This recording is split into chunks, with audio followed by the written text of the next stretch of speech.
Hey guys, I hope you enjoyed learning about the dual nature of light.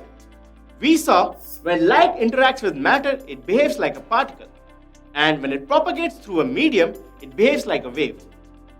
So now that we have understood everything about light, the next step is to figure out how light interacts with matter. But before that, let me ask you, suppose we have a prism and we have a sunlight coming from this side, which is also called white light or visible light. Now what do you think will happen if I pass this light through this prism? Well, as you have guessed correctly, it creates a pattern like a rainbow, or we call it Vibgyor pattern. Now the spread of white light into all these colors is called visible spectrum. And as you can see, that all these colors are overlapping onto each other and create a continuous band of color, and hence we call it continuous spectrum. This is because white light is made of wavelength of different colors, which ranges from 400 nanometer for violet to 800 nanometer for red. Now we have learned that wavelength and frequency are inversely related. Therefore, when we go from red to violet, the frequency increases. Now you have also learned that energy of photon is equal to h mu. Hence, energy of a photon is proportional to the frequency of light. So can you guess which photon among these will have highest energy? Well, the violet one will have highest energy, and as we go down, the energy of photon will decrease. Well, that's all about white light. Now, can you name some source of light which have light different from white light? Well, you might have seen neon lamps or sodium lamps, where they emit a light which is different from white light. Now, what do you think will happen if I pass the light from these lamps through a prism? Will it create a continuous spectrum just like white light? Or something else? Well, let's find out. Well, as you can see, when we pass the light from these lamps through the prism, it creates a spectrum which is not continuous. Instead, it is made of some discrete lines. Well, this is because the light from these lamps is made of some very specific wavelength, which we see in the form of a line. And hence, such spectrum are called line spectrum. Now, if I just talk about the sodium lamp, the light here is coming from the sodium atom. But the question is, why are these atoms emitting light in the first place? Well, we will get to that question in some time. But before that, I want to let you know that this lamp is also called gas discharge lamp, which works just like your electrical discharge tube. So let's see, why were atoms emitting light? Now, under normal conditions, atoms are stable and have least energy. This state is called ground state. You can imagine this as if atoms have no energy and are sleeping on the ground. Now, when we supply some energy, what do you think will happen?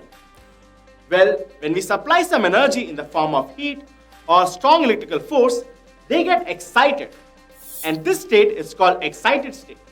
Now, at excited state, atoms are unstable and they cannot remain in this state forever. Therefore, they have to come back to the ground state. And how do they do that? Well, by emitting light. And when we pass this light through a prism, what we get is the line spectrum, which we saw in the case of sodium lamp and the neon lamp. So now, if we take a gas discharge tube which is filled with hydrogen, we see a bluish pink color. And why is that happening? Well, this is because when we apply strong electrical force, the hydrogen atom get excited. And when they come back, they emit light. Now, when we pass this light through a prism, what we get is the line spectrum. And this is what we call as emission spectrum. Now, you will also notice that this spectrum has few lines, which means that the bluish pink light was made of different wavelengths in the line spectrum. Now, there is another kind of spectrum which we can create when atoms in the ground state interact with light. But for that, we need slightly different setup. So for that, we take a tungsten bulb which is source of white light. And when we pass this light through a tube which is filled with hydrogen gas, the light will simply pass through the tube. And when we pass this light through a prism, we get a line spectrum.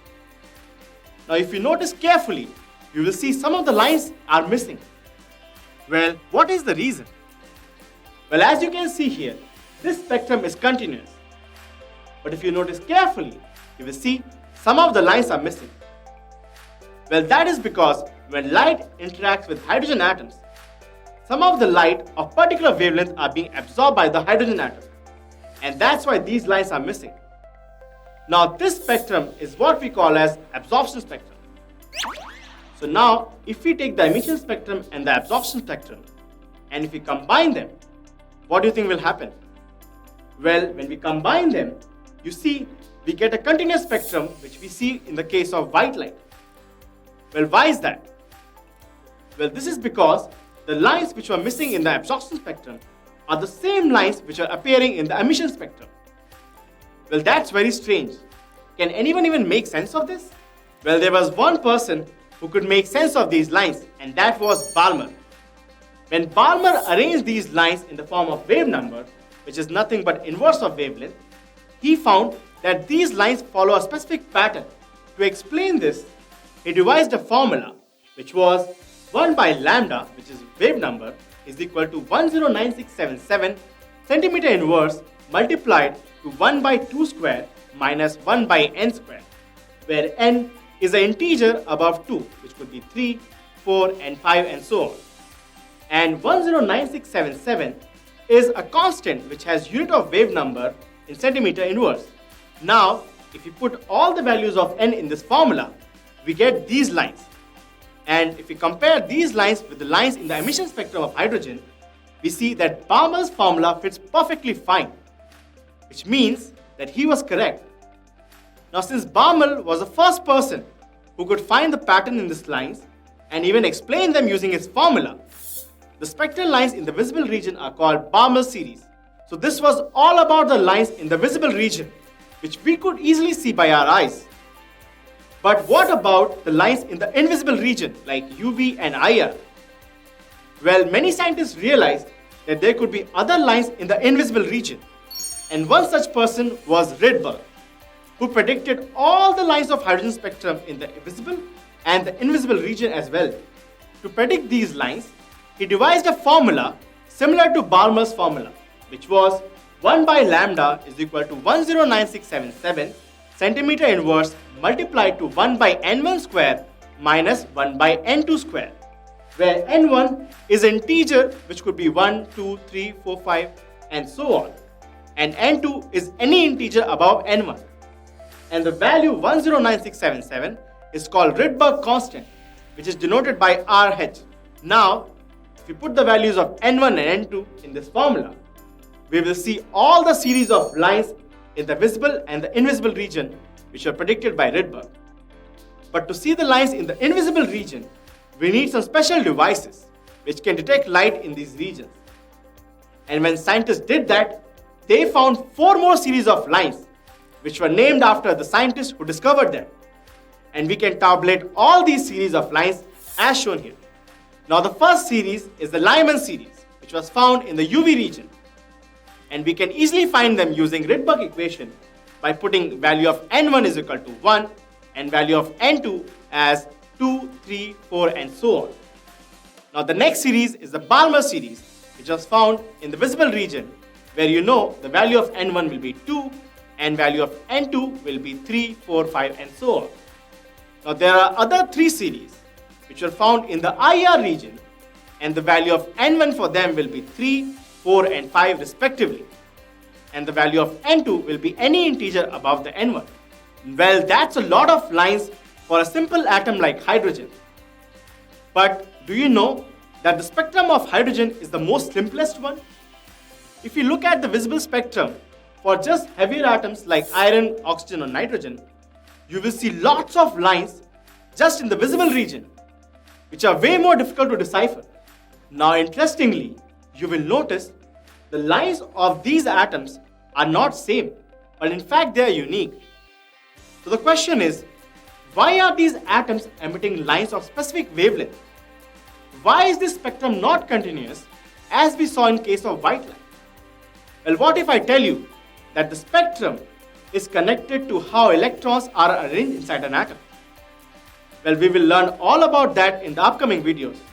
But before that, let's summarize all the things that we have learned today.